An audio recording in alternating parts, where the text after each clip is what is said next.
오늘도 말씀을 의지하여 기도로 하루를 시작하는 모든 성도님들을 축복합니다. 오늘 함께 묵상하실 말씀은 요한이서 1절에서 6절 말씀입니다. 같이 말씀을 읽겠습니다. 장로인 나는 택하심을 받은 부녀와 그의 자녀들에게 편지하노니 내가 참으로 사랑하는 자요 나뿐 아니라 진리를 아는 모든 자도 그리하는 것은 우리 안에 거하여 영원히 우리와 함께할 진리로 말미암음이로다. 은혜와 긍휼과 평강이 하나님 아버지와 아버지의 아들 예수 그리스도로부터 진리와 사랑 가운데서 우리와 함께 있으리라. 너의 자녀들 중에 우리가 아버지께 받은 계명대로 진리를 행하는 자를 내가 보니 심히 기쁘도다. 부녀여, 내가 이제 내게 구하노니 서로 사랑하자. 이는 새 계명같이 내게 쓰는 것이 아니요 처음부터 우리가 가진 것이라. 또 사랑은 이것이니 우리가 그 계명을 따라 행하는 것이요 계명은 이것이니 너희가 처음부터 들은 바와 같이 그 가운데서 사랑하라 하심이라. 아멘. 오늘 우리가 함께 묵상하실 말씀은 요한 2서입니다. 요한 2서는 한 장 13절로 된 짧은 서신인데요. 1절과 2절에서는 편지를 보내는 사람과 받는 사람에 대한 정보가 나와 있습니다. 저자는 요한 사도입니다. 요한 사도는 오늘 편지에서 자신을 장로로 소개하고 있는데요. 모든 사도가 순교하고 자신만 남아있는 상황에서 사도라는 직분으로 자신을 소개하기보다는 교회 안에서 조금 더 친근하게 다가갈 수 있는 장로라는 직분으로 자신을 소개하고 있는 것입니다. 서신을 받는 사람들은 택하심을 입은 부녀와 그의 자녀들입니다. 여기서 택하심을 입은 부녀가 누구를 가리키는지에 대해서는 크게 세 가지 해석이 있습니다. 하나는 택하심을 사람의 이름으로 보고 일렉타 부인에게 보낸 것이다 라는 해석과 또 한 해석은 교회를 가리킨다고 보는 입장입니다. 그리고 마지막으로 몇 명의 자녀를 둔 한 여성도로 보는 것입니다. 저는 오늘 말씀을 자기 집에서 집을 열어서 교회로 사용하고 있는 가정교회 지도자인 한 여성도에게 보낸 편지라고 보고 말씀을 묵상하도록 하겠습니다. 1절과 2절의 짧은 인사말에서 특별히 강조가 되는 단어는 진리라는 말입니다. 요한은 자신을 진리 안에 있는 자로 표현하며 다른 성도들을 진리를 아는 자들이라고 말합니다.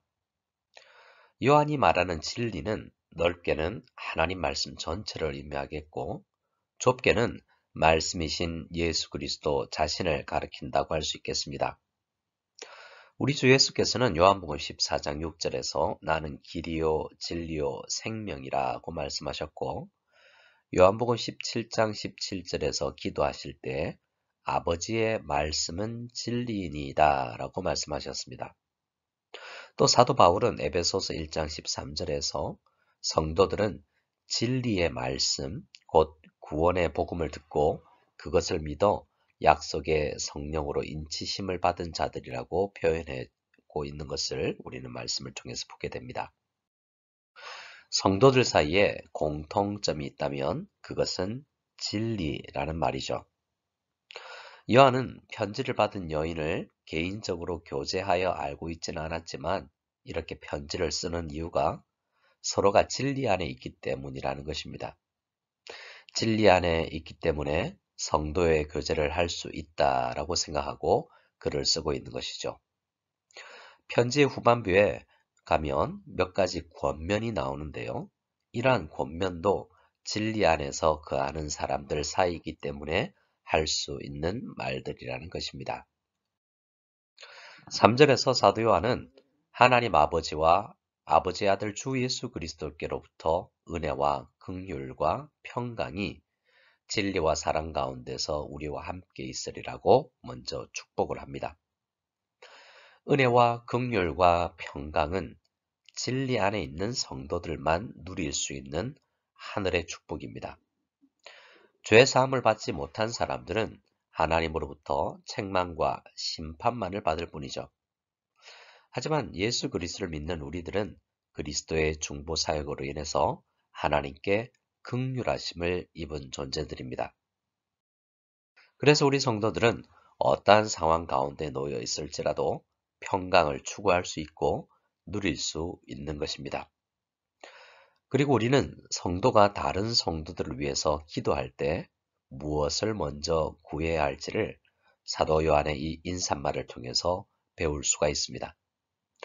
우리는 서로를 사랑하는 마음을 가지고 서로에게 은혜와 긍휼과 평강이 누려질 수 있기를 함께 기도해야겠습니다.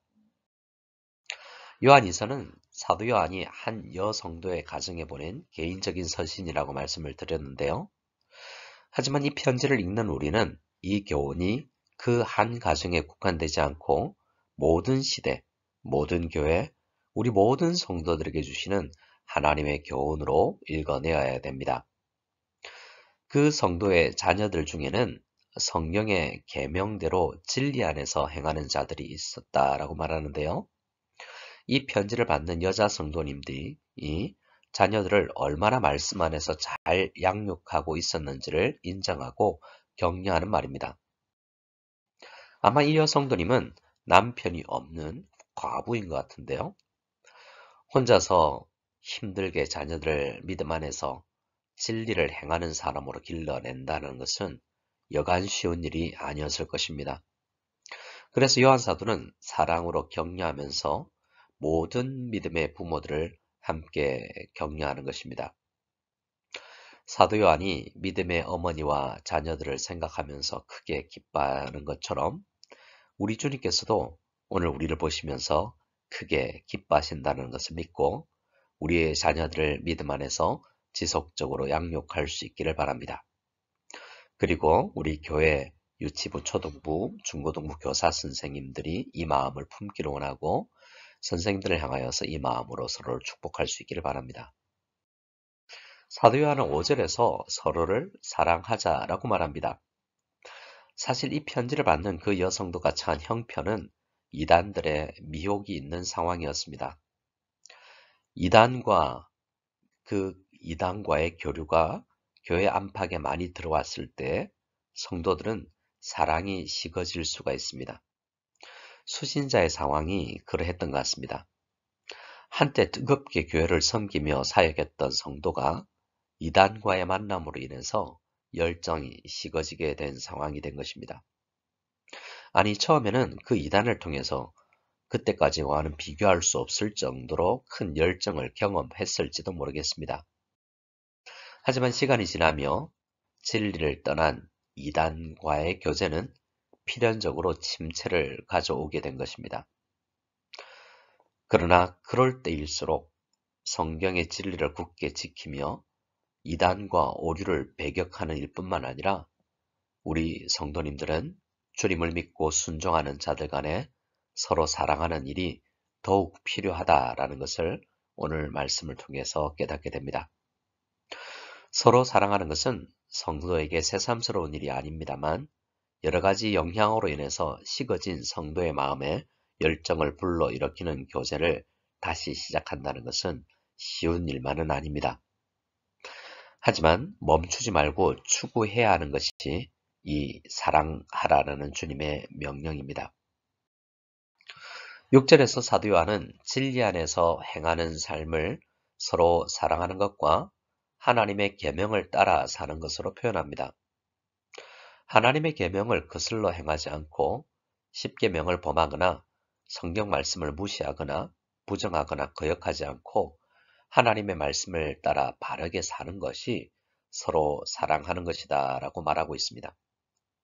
하나님의 계명을 순종하는 것과 서로 사랑하는 것, 진리 안에서 행하는 것과 서로 사랑하는 것은 별개의 일이 아니고 결국 한 가지라는 것입니다. 오늘 본문에서 우리에게 주시는 교훈이 무엇일까요? 한 세 가지로 생각해 보겠습니다. 첫째로, 우리 모든 성도들은 진리 안에서 하나라는 사실입니다.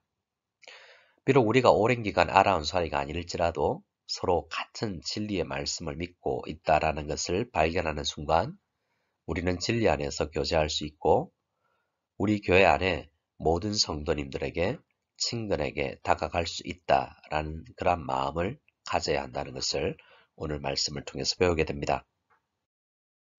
또한 우리는 진리 안에서 행해야 한다라는 것을 배우게 됩니다. 진리 안에서 행하는 것은 예수 그리스도를 믿는 믿음 안에서 행하는 것이며 하나님의 계명 안에서 행하는 것이며 성경 교훈 안에서 행하는 것을 말합니다. 그러므로 우리는 성경을 읽고 듣고 믿는 것에서 멈추지 말고 행동으로 옮겨야 합니다.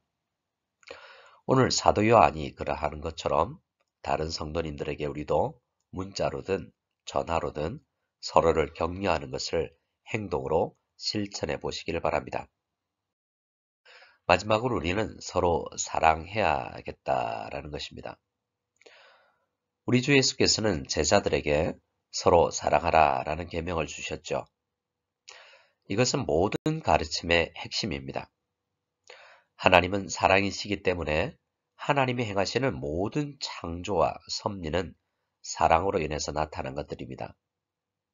우리 성도들도 주님 안에 있기 때문에 우리의 모든 행동의 배후에는 사랑이 있어야 한다는 것을 깨달아야 합니다.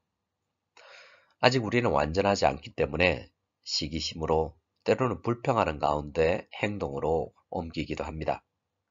하지만 우리 가운데 계시는 성령님께서 원하시는 것은 우리의 모든 행동의 동기가 사랑으로 되어지는 것입니다. 오늘 우리가 사랑의 마음을 가지고 다른 성도님들을 위해 해야 할 일이 없는지 살펴보고 행동으로 그 사랑을 옮길 수 있는 우리 모두가 될 수 있기를 소원합니다.